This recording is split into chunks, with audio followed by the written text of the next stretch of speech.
welcome to the show. In this episode, we did a ton of game reviews. We reviewed two terrific learning games by Israeli companies. One teaches geometry and another teaches Spanish. We reviewed LG for a Dead World, which is a creative writing game. We reviewed Influent, a vocabulary game. We reviewed Never Alone, Plague Inc., and This War of Mine.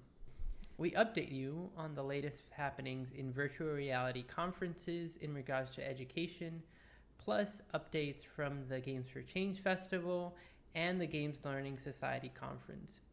We end the episode talking about city builders to analyze urban issues, plus an insightful YouTube series on female characters in games, plus our new Twitter-based segment where we let you know all the important information on serious games that's being reported on Twitter. So jobs, events, scholarships, announcements, you name it.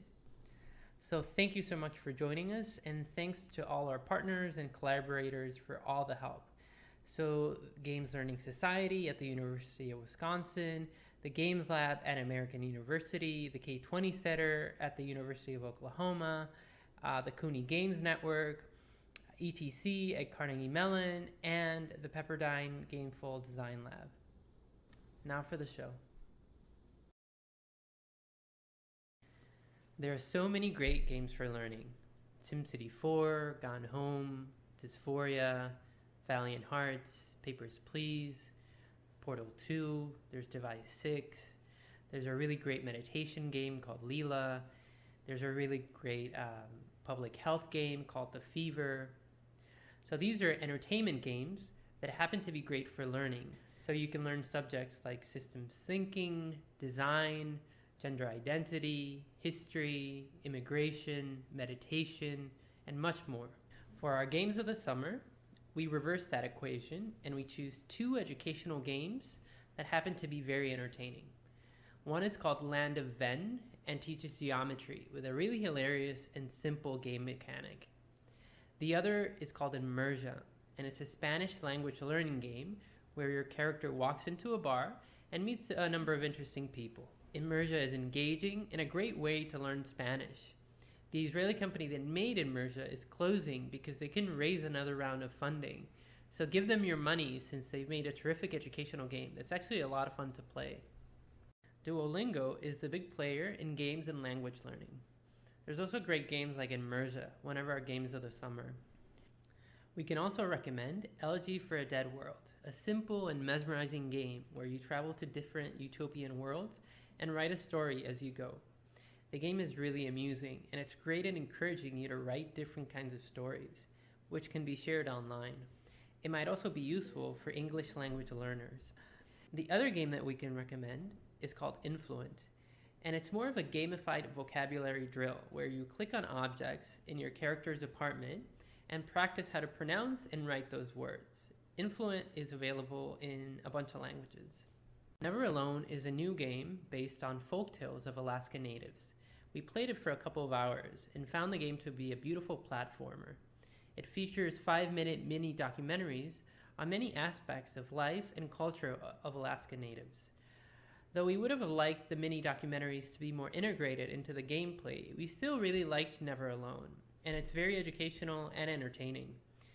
It also felt very calming to play Never Alone, probably because of the way the game flows, plus it has very relaxing music. The game won an award at this year's Games for Change Festival, and Never Alone is available on Xbox, PS4, Mac, PC, and Wii U. So Plague Inc. is a strategy game where you design and control a virus to wipe out humanity. So Plague Inc. allows you to mutate your virus in a variety of ways so that it can infect more people, become more deadly, survive in different climates. It simulates how a virus spreads from country to country and what can slow it down. So we found the game very engaging, challenging, and really thought-provoking. It's a great pandemic simulation. It takes about 30 minutes to play and is available for tablets and phones. A more sophisticated PC version has also been released. This War of Mine is a game where you play a group of civilians trapped in an urban war zone. So shelling is constant and society has completely collapsed. The game is designed to make you feel the horrors the civilians are going through. So violent death at any moment, no electricity, lack of food and sanitation, no access to medical care, there's criminal gangs, there's rebels and military snipers, there's looters. On my first attempt to play the game, I tried playing it in a very loving way. So I didn't steal from other civilians, even if my characters were starving. I tried helping everyone, even allowing looters to steal my possessions, thinking they might need, they might need my possessions more than me if they were stealing. So all my characters died halfway through the game. One was shot trying to stop a rape, another was murdered looking for food, one died of wounds because of a lack of medical care, and the last one was alone, kind of starving, wounded, and depressed, committed suicide. On my second playthrough of the game, I boarded up my house to prevent looting, and still only one of my characters survived the war. And in a state of total trauma, he was soulless. This war of mine is a ruthless game. It's very brutal, but very effective at conveying what civilians trapped in a war zone go through. I think every politician and member of the military should play it. In fact, I think everyone should play it. So the future of education seems to be media, games, online courses, apps, etc. The future of media seems to be virtual and augmented reality. All the major tech companies, along with an enormous number of startups, are releasing virtual reality and augmented reality hardware and software in a couple of months. At the recent Augmented Reality Expo, there were 2 education-focused panels, one titled Education and Training and another titled The Immersive Classroom. Virtual reality is starting to be used to visualize massive research data sets. It's being used in courtrooms to immerse jurors in crime scenes. It's being used in medical training, in employee safety training, in exposure therapy for people with PTSDs and phobias.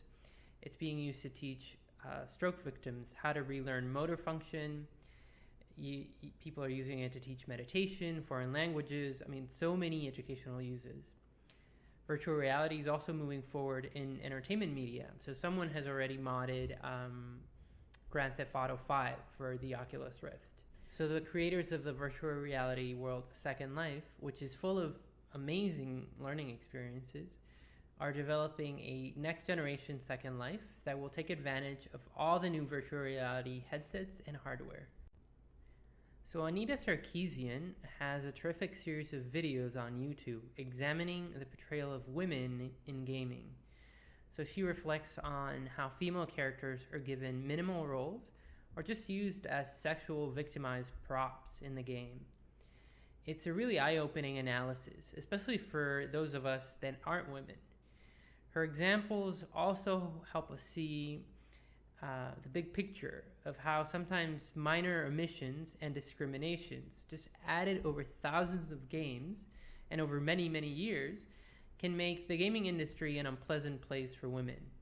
So I really recommend these videos. They're very insightful, and I think they help us make the industry a better place. There's been a number of really great serious games conferences in the past few months, on top of all the really great virtual reality conferences that feature educational products. The Games for Change Festival winners this year were Never Alone and This War of Mine. The videos for the Games for Change Festival panels and presentations are online. The Games Learning Society conference had a terrific presentation on learning how to play the guitar with Rocksmith, a game that's similar to Guitar Hero but uses a real guitar.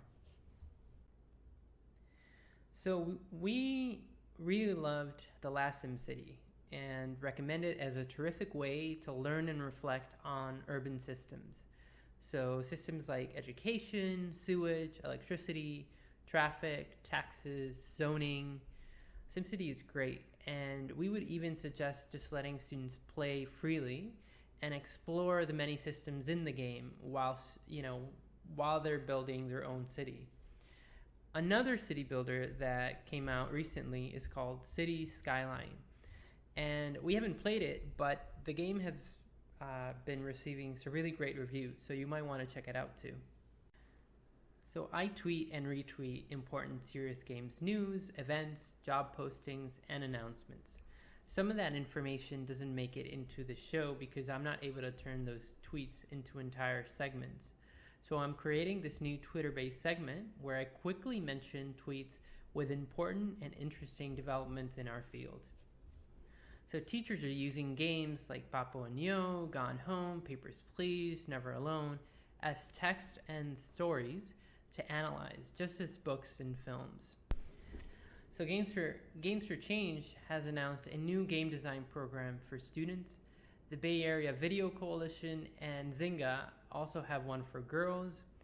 And San Francisco schools are going to offer computer science to all students. Journey is now out on PS4. Google has distributed over 1 million of their cardboard virtual reality headsets, and all the major headsets were at E3 this year, so Oculus, Morpheus, the HoloLens.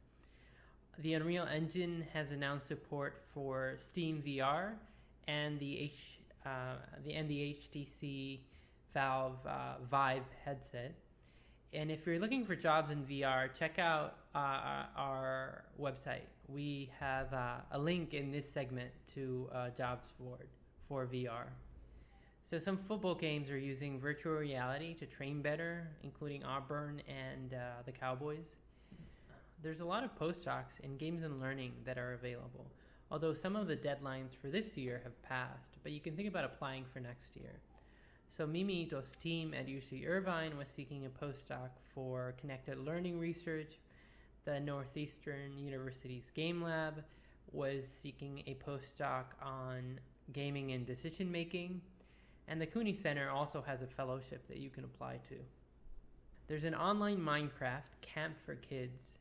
Mojang has now sold 20 million copies of Minecraft on PC. There's a Holocaust unit with Minecraft EDU, and someone rebuilt Anne Frank's house in Minecraft. So we created a list of our favorite games for learning. Gone Home, The Fever, SimCity 4, there's the meditation game Leela, there's kind of the literary game called Device 6, there's Papers, Please, which deals with immigration. But there's other people that have created really great lists for games for learning. So a team at MIT has a really great list. X for Credit, EDU has a really great list. Totem Learning also created a really nice list. So just go to our website and you'll find all these links. So with the recent victories for LGBTIA rights, there's a few games that you might be wanting to check out. So one is Gone Home. Another is the Coming Out Simulator. You also want to look at The Last of Us DLC and Read Only Memories 2064. So there's an online course from UC Irvine to teach the science behind diseases and vampires in the FX series The Strain. Michigan State University has an online Serious Games grad certificate program that you can apply to. So a man spent 6 years crocheting one Super Mario Bros. 3 map. And someone built a Lego Millennium Falcon made out of 10,000 Lego bricks. So Nintendo's new game design learning tool, Super Mario Maker, came out this month. Someone also created a list of 8 really amazing Grand Theft Auto 5 Rockstar editor videos that show off the humor and the drama of Los Santos.